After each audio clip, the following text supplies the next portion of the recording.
What is up, harvesters? Welcome back to Hobby Harvest. My name is Ken. So today I want to talk to you guys about getting started on those habitat improvements for next season, because this is the best time to start planning for those.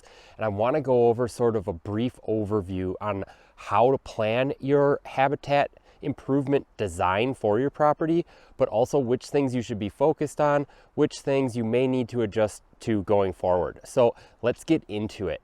So the first thing I want to get into is the different types of habitat improvements. I'm just going to briefly go over those. So we have things like food plots, we have things like bedding, we have things like man-made deer trails, and of course we can sweeten all those things up with things like mock scrapes, water holes, and screening. And those are the basics of your habitat improvements. Now there's a lot more advanced things we can talk about, like fruit trees and planting other sorts of trees. Select cutting trees out of your property so that other trees can flourish, but those are far more advanced strategies, and we don't need to worry about those if we haven't even done these other things first, because these other things will produce a lot more results on your land. They're going to get more deer on your land, you're going to get more bucks on your land, and you're going to get bigger bucks on your land.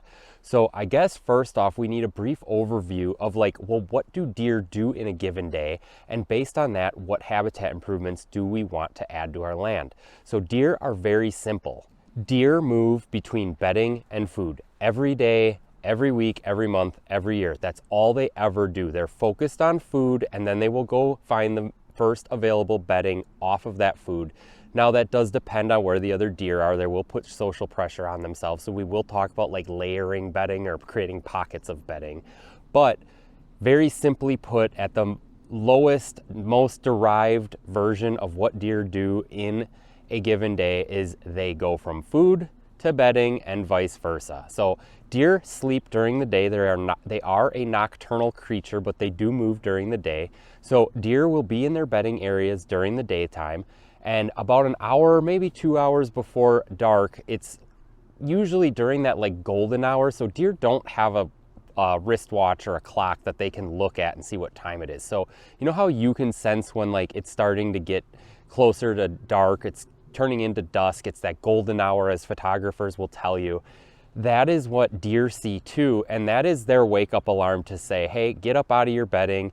They've been browsing on just the sticks, maybe acorns, whatever, that like harsher food in their bedding areas all day.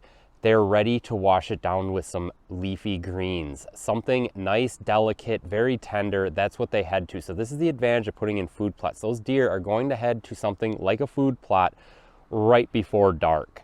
Now, after dark, they head off, and what they're looking for is their next favorite food source. The grass is sort of always greener on the other side of the fence for them, and if they do find that other favorite food source, they will start bedding down next to that, and you will see them on that food source right before dark. So this is the advantage of having that very good food plot, that very good food source in your area. Now, they're out all night long. Again, they don't have a wristwatch, they don't have a clock. All of a sudden, it starts to get light out. They've wandered off who knows how far away. Some guys will tell you bucks have a 3-mile range. Deer can wander a lot of different distances depending on the day, the time of year, the terrain, where they're at, all of that kind of stuff. But 3 miles is a good average to think of. Just don't like draw a 3-mile like radius on a map and be like, my deer only goes this far. Let's say they did get 3 miles away though. That light or that sun starts to come up in the morning. They go, oh crap, I need to get back to my bedding area. Now they don't like take off and run to their bedding area, but they just kind of slowly walk back to that bedding area. So this is where, when we talk about like afternoon and morning stands, like a morning stand is going to be something that relates to that bedding area, because that's where they're returning to. So if we create bedding area, we know where that is, and we can hunt either the bedding area, the attraction itself, or a man-made deer trail or travel corridor heading into it that we can also create. So we can create all of these things to like make the deer move where we want them to move. And so like I said, I'm just going to kind of do a brief overview on each one of these things, but you guys can go check out my other videos on my channel. I go into some of these things in more depth, and I will definitely be putting out more content now too. We're going to be focused over the next couple of weeks putting videos out about these habitat improvements, how to knock each one of them out. But this video, I'm going to continue with just that broad overview so you guys can get a plan of what you guys want to do on your land. And this could be if you've never started this stuff at all, or maybe you have put in a couple food plots, you've done a couple of these things, but you're looking on like how to refine it. I'm going to cover all that kind of stuff in this video. So what we want to do with those deer when they're returning to those bedding areas is maybe catch them where they're coming from. Now that's a really hard hunt because like I said, they can go anywhere overnight, and who's to know which way they're going to come back into that bedding area. And you can hunt in the bedding area itself, but that gets tricky because if they actually do come and like bed under you, you also don't want to spook them out. So that can be a tricky play of its own. And like I said, I'll cover that more in depth in another video. But now they stay in that bedding area, and what they need in that bedding area is browse. So that can be anything from acorns to shrubs to just grasses or whatever, something that they can fill their bellies with in that bedding area during the day, just to tide them over, just kind of snack on before they again get up right before dark and head to that food plot or that favorite food source of theirs. So, all right, you have your property, you have that all in your mind of what you have. You know where you guys have been seeing deer. Obviously you hunt, right? Maybe some of you are here because you just bought land, you're brand new to this, but I have a feeling that you didn't buy land to hunt if you've never hunted before. So you guys know your land, hopefully, or you've at least scouted it a little bit. You know where there's some deer movement. What you really need to know though is like topography and sight lines. That is something that's going to be very important going forward in this habitat improvement hobby, or whatever we want to call it. So what you need to think of first is food sources. So like I said, deer will relate their entire day of movement around a food source, and then they will also bed in the closest bedding area available to that food source. Now they won't all bed together. That's why I'll talk about layered bedding or pocketed bedding.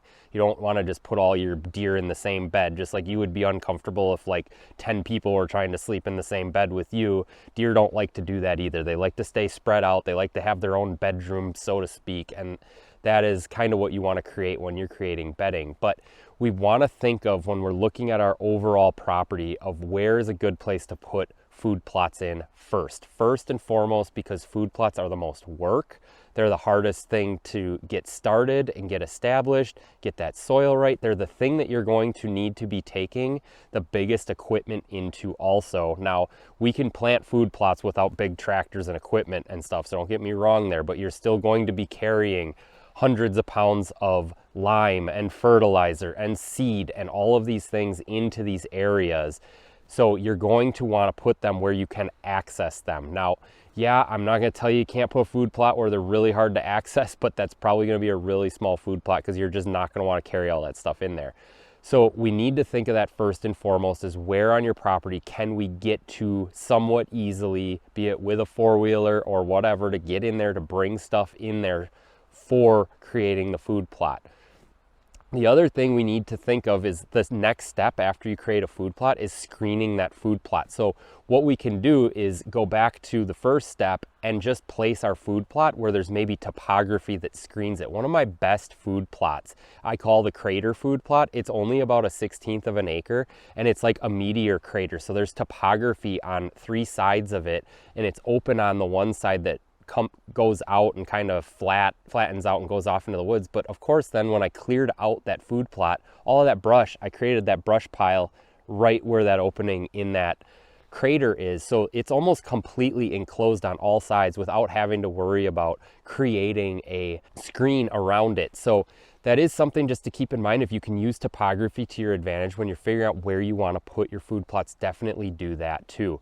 So the other thing is we need to think of how we're going to hunt these attractions. So when you're thinking about food plots and bedding, those are the 2 attractions that are probably the most important. Like I said, they go from bedding to food, they go out all night, and then they come back to that bedding. So we can put those 2 things on our property, and who cares what they do in the middle of the night because nobody can legally shoot at them anyway. So what we want to focus on though is making sure that we can access wherever that food is and wherever that bedding is, and any man-made deer trails or travel corridors that we put between them in order to hunt them without having to walk through those improvements, because we don't want to be blowing out a bedding area just to go sit on a food plot and vice versa. So we definitely want to have in mind of how are we going to access these attractions to hunt them. Think of your wind too, not just your sight lines when you're thinking of this. And then also, how are we going to be able to put a food plot in that's not too difficult for us to maintain it? Because food plots are a lot of work. They're year to year work. You got to plant them every year. Now, yeah, you can put something in there like clover or whatever that's going to come up every year, but you still have to get in there and you have to fertilize it. You have to spray it. You got to babysit it. So regardless of what you plant, there's going to be some work. There's nothing that you can just throw and grow and it'll just come up perfect every single season. That just will not work if you want it to be that highest quality food source in your area. So, all right, you pick out your spot for your food plot. And I should actually say this too, is I do not recommend putting in one big food plot. Now, how many acres of food you should put in per acre? A good average is about 2 acres of food for every 40 acres of land that you have. Now, that is just a base starting line. Up north on my northwestern Wisconsin property, 2 acres of food per 40 acres of property is actually not enough because there isn't ag up there. So if you're further south in big ag country, you can probably get away with a lot less than 2 acres per 40 acres. But in the northern part of like Wisconsin, especially in that like big woods, that snowbelt area around the Great Lakes, we're talking like Duluth to Buffalo, everywhere in between in there, those areas are probably going to need a lot more than 2 acres of food per 40 acres of land. But I would not, if you have a 40-acre parcel, recommend putting in a 2-acre food plot. I would recommend instead maybe putting in 4 half-acre food plots, because you definitely want to spread your deer herd out. You're going to want to compartmentalize them. You're going to hear that word a lot on this channel. I talk about compartmentalizing the deer herd, making sure they have their pockets for bedding, but also their pockets for food. You want to spread them all out because you'll be able to put more deer on your property. So I guess I should cover that too. Why do you even want to go through all the hassle of doing all of these habitat improvements? Well, yeah, you're going to see more deer, you're going to see more bucks, you're going to see bigger bucks, and we'll get you that big buck if that's what you're trying to do here.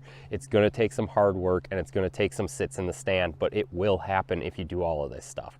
So the other reason though is how we're actually achieving that first part that I just talked about is by holding these deer on your property.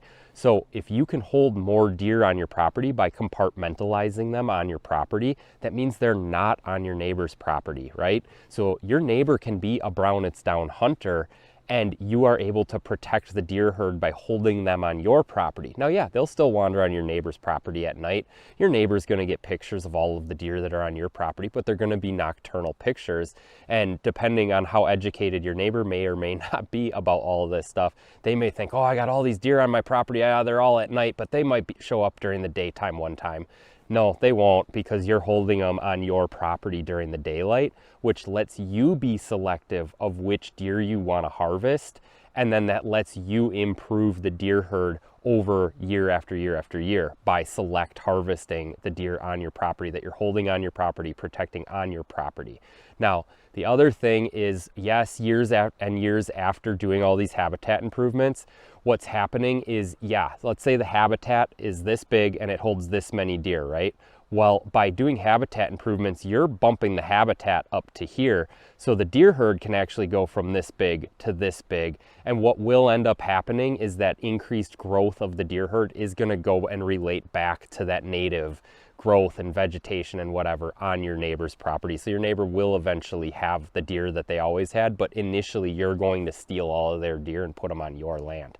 And now this habitat improvement thing too, I would love to tell you that, like, okay, you did it all, you're done, now just go enjoy the hunt. I don't know that you're ever done with this. This is always something you can just always improve on.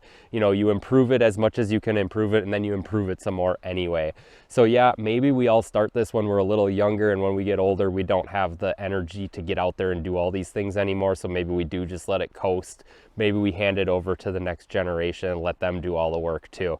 But if we do it this way, we keep improving and improving. We keep raising and holding a larger deer herd, more deer, more bucks, more bigger bucks. So that's the advantage of doing this stuff. So, all right, you guys figured out where you want to put those food plots on your land. Now, you don't have to put them all in 1 year. I would love to tell you, yeah, go out and get all this done in 1 year. I have never done that. I don't do that myself. I have 2 young kids. I got a 3-year-old and a 1-year-old. I do not have the time to go out and spend all winter, summer in the woods getting it ready for the fall hunting season. That's just not something I have the time to do. So every year I pick something. I pick a decent bite that I feel that I can chew that year, but it's also the bite that's going to give me the biggest return that year. So each year I'm taking the same size bite, but the improvement that it's giving me is diminishing because I obviously picked that low-hanging fruit first, and then I'm just kind of whittling it down year after year.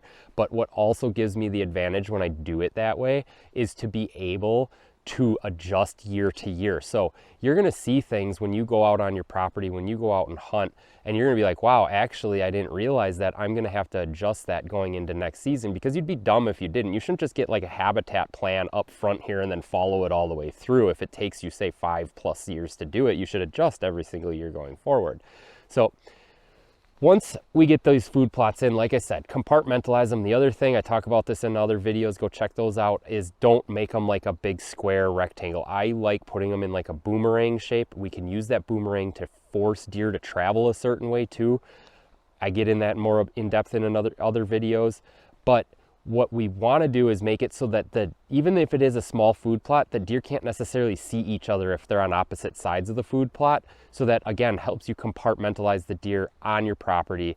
Let's say you put in, like I said, 4 half-acre food plots, but each individual food plot's kind of split by being a side of the boomerang, so that you actually have a 1/4 acre here and a 1/4 acre here, and so on. And now they all don't even have to be the same size. Like I said, I have a 16th acre food plot. It's probably my best food plot, most attractive to the deer. And again, that's because it's up in the big woods.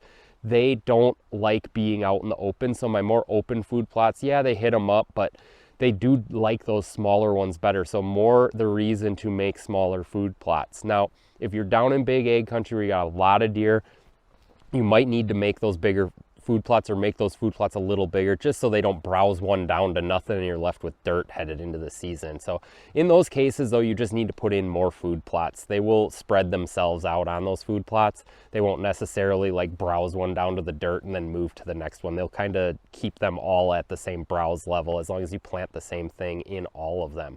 So, all right, we got those food plots in where we figured out where we want to put those food plots. Now what? So now I like to think of bedding. So we need to put bedding areas somewhere adjacent or in relationship to those food plots. And one bedding area can relate to multiple food plots or vice versa. So you can keep that in mind.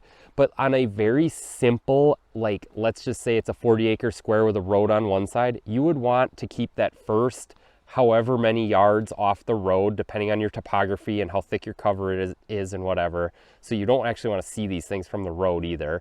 But that's your hunter access. That's how you get in and out of your property. And you don't really want to improve that because you don't want the deer walking where you're walking. Now the next layer would be like your food plots, and then the next layer in the back of your property where you don't go that often is going to be your bedding areas. Because if you want to hunt a bedding area, you can walk through a food plot to get to it, because we're not expecting the deer to be in the food plots in the morning. We're expecting them to be off wherever else and then returning to those bedding areas.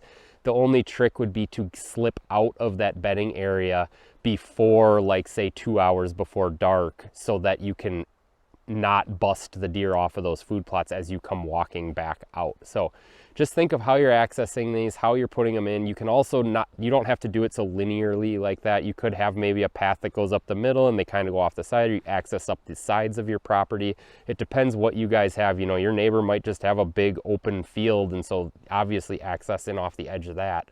But think about that when you're like laying all of this out on your property as well.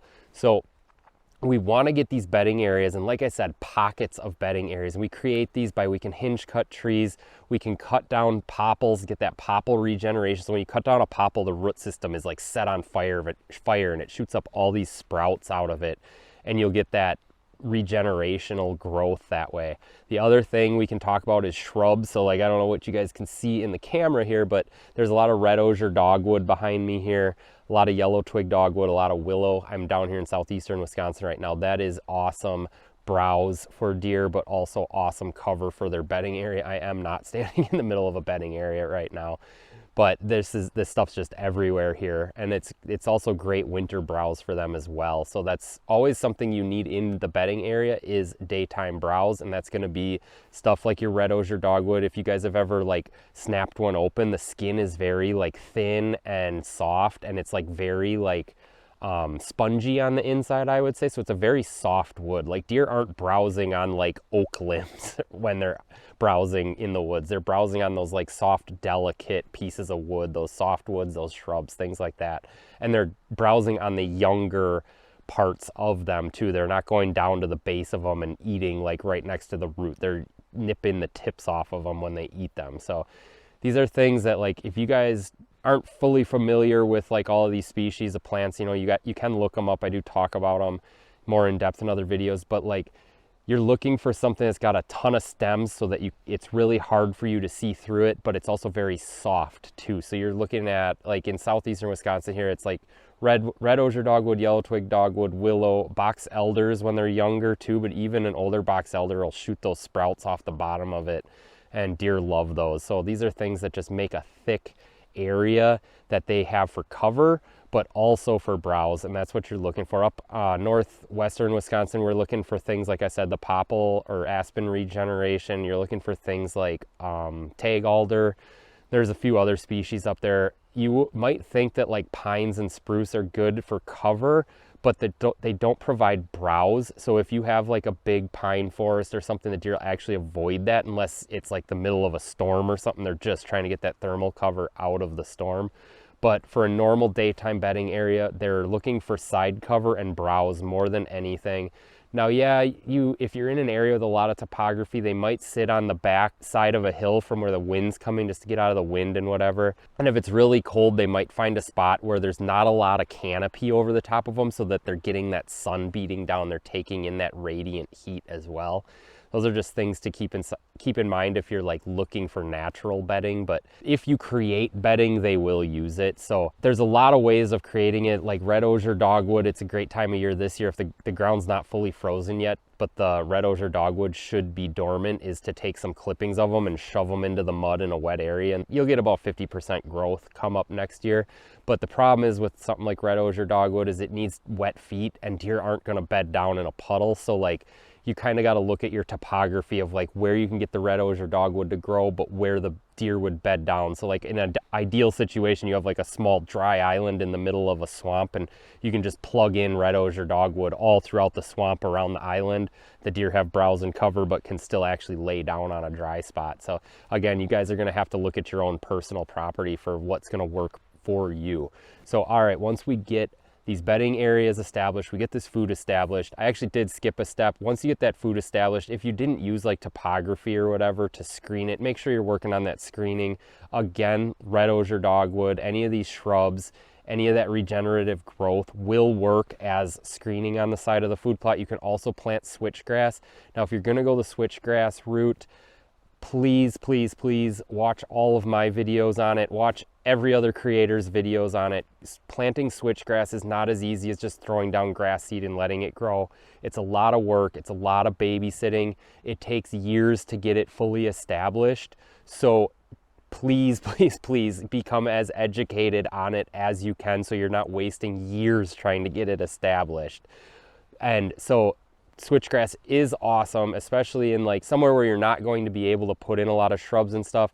My food plot here in southeastern Wisconsin, it has the food plot, switchgrass, and then it has red osier dogwood, yellow twig dogwood, box elders and stuff. So it's actually, I like to think of it as like a bowl that heads out of the food plot. You have your food plot down at the bottom of the bowl. Switchgrass is a little taller, shrubs are a little taller, trees are a little taller, and from above it looks like this big open like bowl that opens up, and that creates that like layered or feathered edge that heads off into the woods. And I think deer really like that way. Plus they'll browse on those shrubs in the winter once your food plot is dead and depleted of any sort of food source for them. Once we have these things all established, we have those food plots in, they're screened, you got the bedding area, we need to talk about how we're gonna force the deer to move where we want them to move, because if you guys have been out in the woods, you know that deer don't necessarily just travel the same trail every time. They can be going from point A to point B, but they may take 5 different trails to get there. So how do we put them on one trail so that we can hunt that one trail? And again, I do actually recommend, once you get all of this going, is hunting that line of movement, that man-made deer trail, instead of actually hunting on the attraction itself. Now, if it's like gun season or whatever, you could set up where you can see, you know, a whole bunch of this stuff in the woods. You could see maybe the bedding area a couple hundred yards off that way, and you can see the food plot a couple hundred yards off that way, and you're sitting on the deer trail that you made. So what you want to do though is, like, even when you're thinking of putting in your food plots or putting in your bedding areas, kind of think of where you want to create these man-made deer trails that connect all of these things. Now, when you're creating them, don't make them just in like a straight line from point A to point B. Deer do not like walking like down a straight line. Like, we see them cross the road all the time, right? But do they ever just run straight down the road? Not very often. And if they are, it's probably because they're getting chased by something or who knows what. So you don't want to give them a nice long straight trail through the woods, because they don't like walking on it. They don't like seeing too far in one direction. So you want to make that trail like kind of bend and weave. You don't want to let them see more than 10, 20, 30, 40, 50 yards through the woods, depending on how thick the area is. But you definitely want to just kind of keep them hidden, compartmentalized on that trail, so that while you're trying to hunt it, you are also covered from them when they're coming into wherever your stand is, meaning like they could be 100 yards away coming into that stand. As long as you're quiet and you have your scent under control and you can slip it up into that stand quietly, there's a good chance that they could just keep walking toward you. But they also don't like each other. So like, think of like if you had a long straight 100-yard trail, if one deer family group is on that, you're not going to get another deer family group on it, because they're going to be looking at each other and they're going to be putting pressure on each other, where if they can't see each other because there's a bend at, say, the 50-yard mark, now you can have two unpressured deer groups on that trail walking in.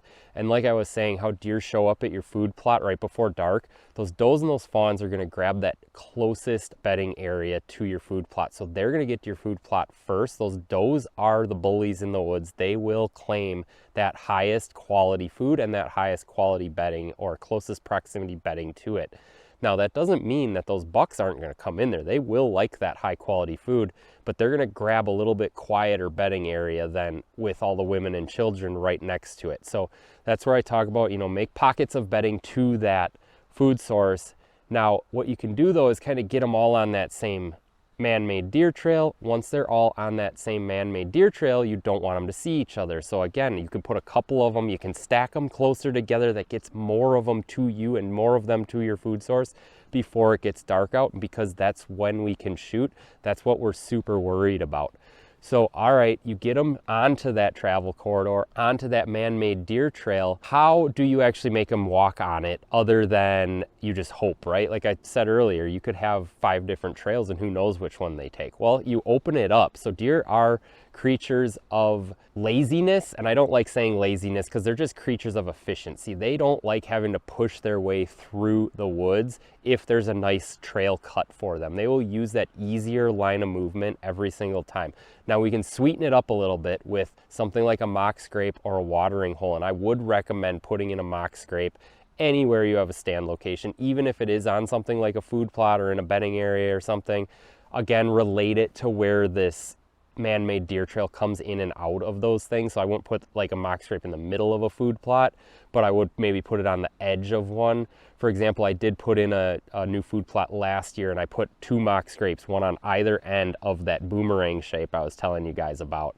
So that got them to really use those 2 points on the food plot as their entry points. And because it's in a boomerang and deer love edge, they follow around that boomerang. So you can actually turn them on your property and keep them, say, if this is in a corner of your property, keep them on your property. It actually works really surprisingly well to do that. But put those mock scrapes in, put those watering holes in on that travel corridor, set yourself up a stand location that can shoot at that mock scrape and at that watering hole between that bedding and between that food source, and you're going to be surprised how an area in the woods before you did all these habitat improvements was maybe never touched, never had a deer track in it, and you did all of these habitat improvements, and that'll turn into one of your best stands that you have on your property.